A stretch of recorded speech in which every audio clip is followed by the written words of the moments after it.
नमस्कार दोस्तों, welcome to my channel. दोस्तों, क्राइम की भरी इस दुनिया में आप सभी का हार्दिक स्वागत है। दोस्तों, हमारी आज की कहानी है भोपाल की, एक ऐसे लड़के की जो कत्ल करके लाशों को अपने ही घर में गाड़ देता है। कातिल की कहानी आप सभी के रोंगटे खड़े कर देगी। उद्यन 17 दिसंबर 2016 को एक पोस्ट करता है जिसमें लिखता है, आकांक्षा मेरी जिंदगी है। किसी ने उसे पिन भी चुभाया तो मैं उसके दिल को तलवार के साथ चीर दूंगा। इस पोस्ट में आकांक्षा के साथ उसकी तस्वीर भी है। एक और पोस्ट है जिसमें वो लिखता है कि इस बात पर कोई शक नहीं है कि उसने मुझे पूरी तरह बदल दिया है, मुझे अच्छा इंसान बनाया। मैं सिर्फ एक नियम फॉलो करता हूँ, आकांक्षा के दोस्त मेरे दोस्त हैं, उसके दुश्मन मेरे दुश्मन। उद्यन के इस पोस्ट से कोई अंदाजा भी नहीं लगा सकता कि वो जिसे अपनी जान बता रहा है वो उसकी जान भी ले सकता है। हाँ, ये सच है कि उदयन ने आकांक्षा को हम सफर तो बनाया था, मगर उससे कभी मोहब्बत नहीं की, क्योंकि जिसके जहन में हवस हो उसके किरदार में कभी इश्क हो ही नहीं सकता। सिर्फ रे आशिक ने अपनी प्रेमिका का मर्डर करने के बाद उसकी लाश को अपने बेडरूम में दफन कर दिया था। उदयन इतना बेरहम था, इसका अंदाजा इस बात से लगाया जा सकता है कि उसने अपने सबसे करीबी 3 लोगों की हत्या की। माँ बाप के इकलौती औलाद उनकी मौत की वजह बनी।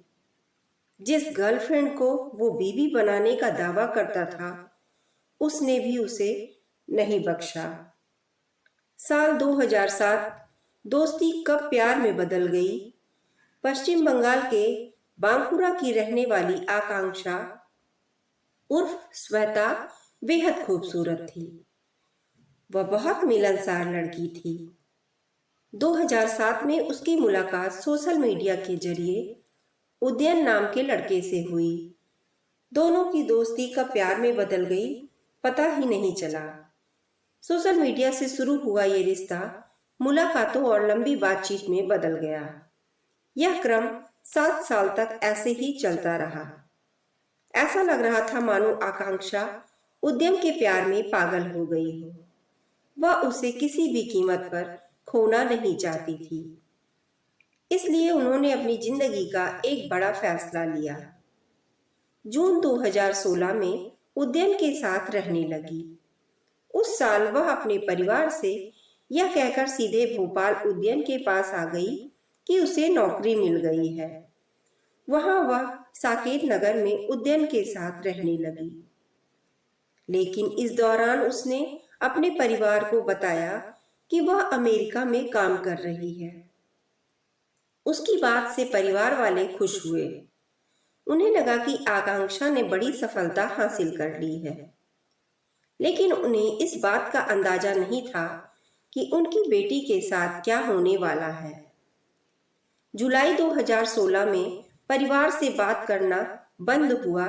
तभी अचानक आकांक्षा ने अपने परिवार से बात करना भी बंद कर दिया था। काफी प्रयास किया लेकिन कुछ पता नहीं चल सका। इसके बाद आकांक्षा के भाई ने उसका नंबर ट्रेस किया तो उसकी लोकेशन भोपाल में मिली। जब उसके परिवार को शक हुआ कि आकांक्षा भोपाल में उद्यन के साथ रह रही है, तब घर वालों को उसकी चिंता सताने लगी। उद्यन ने अपनी प्रेमिका आकांक्षा की हत्या कर दी थी। जब परिवार वाले हताश हो गए और उन्हें अपनी बेटी का कोई पता नहीं चला तो उन्होंने थाने जाकर आकांक्षा की गुमशुदगी की रिपोर्ट दर्ज कराई। पुलिस मामले की गंभीरता को समझ रही थी। बंकुरा पुलिस टीम तुरंत भोपाल आई लेकिन उन्हें कुछ नहीं मिला। फिर भोपाल पुलिस की मदद ली गई और जांच को आगे बढ़ाया गया। इस मामले का सनसनीखेज खुलासा हुआ। आकांक्षा का शव बेडरूम में दफनाया गया था। जांच के दौरान पुलिस को पता चला कि उदयन ने अपनी प्रेमिका आकांक्षा की हत्या कर दी है और उसके शव को अपने घर के बेडरूम में ही दफना दिया है और ऊपर से फ्लोरिंग कर दी है। उनकी निशानदेही पर पुलिस ने शव को अवशेष को बरामद कर लिया। बांकुड़ा पुलिस ने 30 अप्रैल 2017 को आरोपी उदयन के खिलाफ केस डायरी समेत करीब 600 पन्नों की चार्जशीट कोर्ट में पेश की। 19 गवाहों के बयान और तमाम सबूतों के आधार पर कोर्ट ने उसे दोषी पाया और उम्र कैद की सजा सुनाई। इसी जांच में पता लगा कि उदयन न सिर्फ अपनी प्रेमिका का हत्यारा है, बल्कि उसने 2010 में अपने माता पिता की भी बेरहमी से हत्या कर दी थी और उनके शव को घर के बागीचे में दफना दिया था। आरोपी उदयन ने 13 साल पहले मां इंद्राणी और पिता वीरेंद्र दास की गला दबाकर हत्या कर दी थी। फिर उनके शवों को सेप्टिक टैंक के नाम पर गड्ढा खोदकर दफना दिया गया। शुरुआत में पुलिस को लगा कि यह मामला आकांक्षा की हत्या तक ही सीमित है, लेकिन जब उनसे उनके माता पिता के बारे में पूछा गया तो वह ठीक से जवाब नहीं दे पाया। ऐसे में पुलिस को शक हुआ और पूछताछ में उसने जो खुलासा किया उसने सभी को चौंका दिया। उसने बताया कि मां इंद्राणी और पिता वीके दास की 2010 में ही हत्या कर दी गई थी और उनके शवों को रायपुर स्थित उनके घर के बागीचे में दफना दिया गया था। पहले उसने पुलिस से झूठ बोला था कि मां अमेरिका में रहती है, जबकि पिता की बीमारी से मौत हो गई है। उसने पहले मां और फिर पिता की हत्या कर दी थी। हत्या के बाद भी मां बाप की पेंशन लेता रहा। इतना ही नहीं, उनकी मौत के बाद वह फर्जी दस्तावेजों के जरिए 7 साल तक अपनी मां के नाम पर पेंशन लेता रहा। फिर बाद में उन्होंने मकान बेच दिया और भोपाल में रहने लगे। साल 2020 में दोबारा उम्र कैद की सजा दी गई। बंगाल के बांकुड़ा के फास्ट ट्रैक कोर्ट ने 2020 में उसे आजीवन कारावास की सजा सुनाई।